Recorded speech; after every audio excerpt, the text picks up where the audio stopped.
Hello everyone, welcome back to my channel. My name is Dr. Sahara Omar. I am a licensed marriage and family therapist currently practicing in the state of Texas. And today's video is a continuation from our previous videos.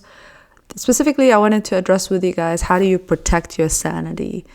As we are recognizing the things that happened to us, and as we were giving ourselves back the opportunities and experiences that we were not given as children, there's this other thing that we continue to run into, which is people trying so hard to cross your boundaries and ask you to extend yourself a little bit more.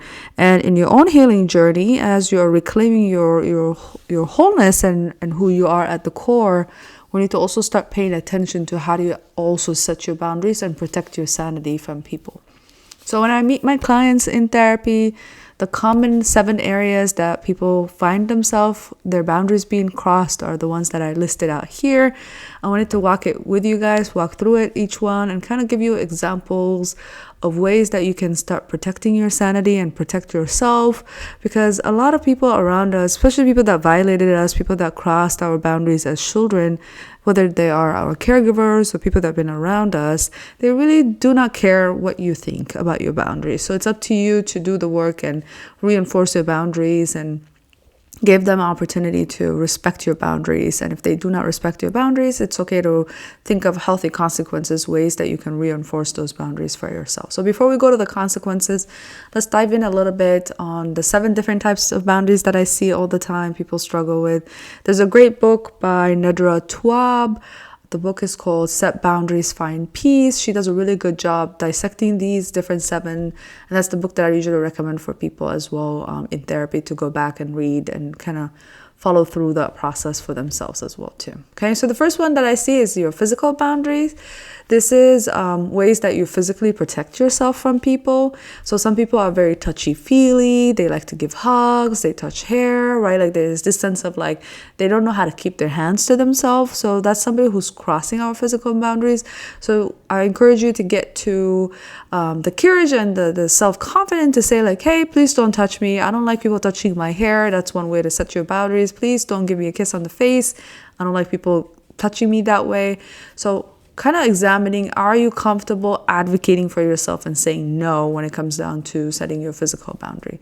The second one that I see is property boundaries. So these are things that you own: your phone, your laptop, your computer, your books, things that you own in general. Do people ask for permission, or do they go through it without asking for permission? So things like, are they borrowing things without asking you for permission? Are they going through your stuff without saying like, hey, is this okay? That's somebody who's not respecting your property boundaries, okay? Number 3 is called an emotional boundary.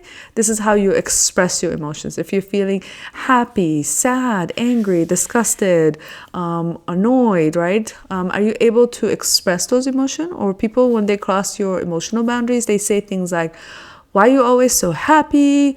Why are you sad right now? Get over it. It was just a joke. Can't you just take a joke? That's somebody who's not respecting your emotional boundaries.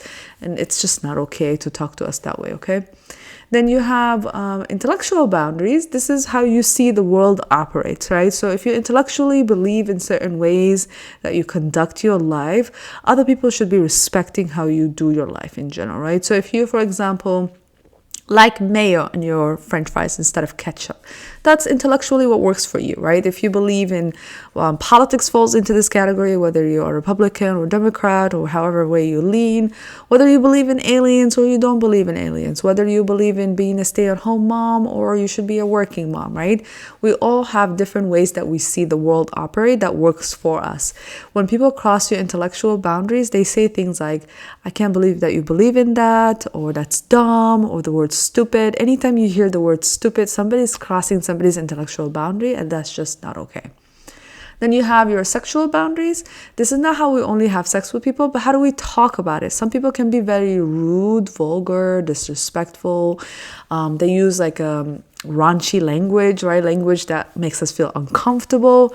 Are you comfortable saying, no, I don't want to hear that, or please don't speak in women that way, or don't talk about men that way, or I don't want to know what you did last night, right? Those are ways that you are advocating for yourself to set your sexual boundaries. If you are in a romantic relationship, we still have to consent in engaging in any kind of sexual behavior. So make sure that you're constantly feeling comfortable within yourself to advocate for yourself when it comes down to your sexual boundaries. Then the last two, we have time boundary and then spiritual boundary.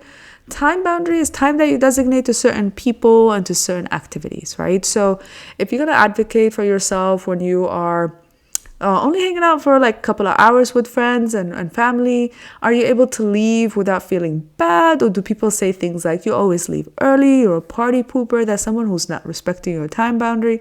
For yourself, you can cross your own time boundaries by doing things like, if you tell yourself, I'm going to go to the grocery store for like an hour, are you leaving after that hour? Or are you lingering in that space longer than you need to?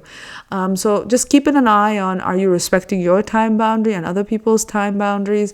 Or do people just make you feel bad and then now you are in spaces longer than you need to? Okay. And then the last one, spiritual boundaries. These are whatever you want to worship, if you decide to worship anything, right? So on a spiritual level, are you able to practice your spirituality and respect your own spirituality? Or do people feel like there is a need to cross your spiritual boundaries? These are things like people saying things like, you're going to hell. That's somebody who's crossing your spiritual boundary, or someone on the other end trying to tell you like you should practice tarot card reading or do palm hand reading, right? So those are ways that people can easily cross your spiritual beliefs. So for me, for example, I identify as Christian, so I don't practice anything outside of Christianity. So when people kind of enforce like, hey, do you want me to do a tarot card reading for you, or do you want me to do this? I usually just set the boundary and say like, that's not my practice. That's not something I believe in. Thank you, right? That's us respecting each other's spiritual boundaries, okay? So when we have boundaries, right? So those are the 7 areas that you have to constantly examine as you coexist with other people. Are they respecting you as a human being, or do they find ways to just cross your boundaries? And they will, unfortunately. So I usually recommend you have to repeat yourself 2 to 3 times max, okay? Repeating yourself 1 time, that's too rigid, right? Like you're too closed off. Repeating yourself 4 times and 5 and 6, at that point you're just being permeable. People are just walking all over you. 2 to 3 times is a good number to say like, that's not for me, please don't do that, please do this moving forward, right? That's us setting your boundaries that way.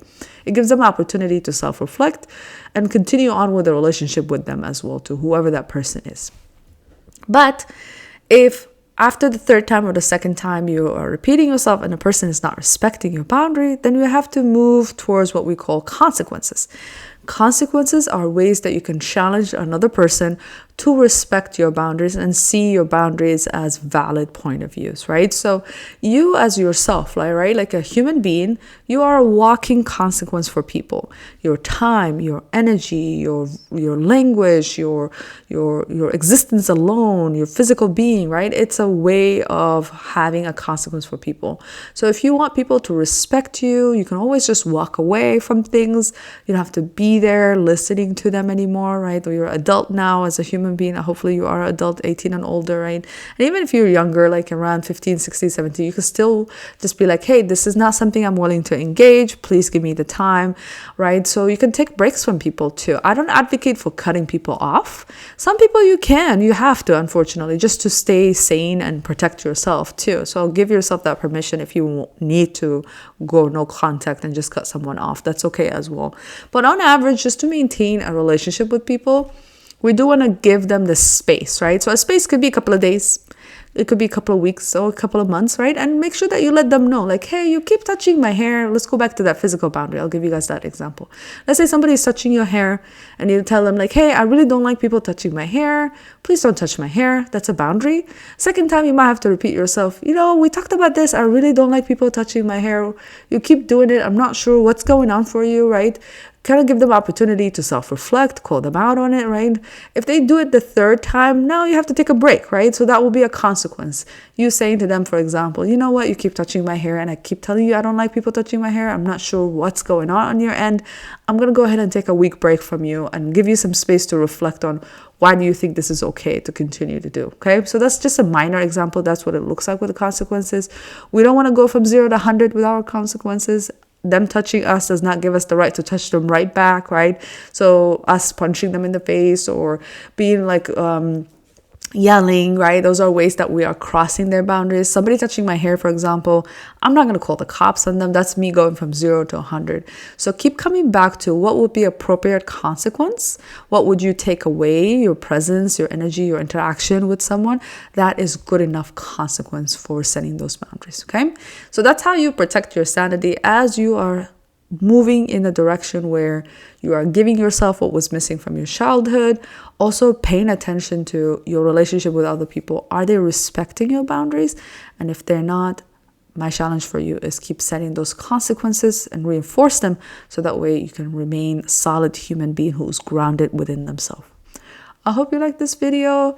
If you liked it, please like the video, subscribe, and also share it with other people. And then I will see you guys in the next video. Thank you, everyone.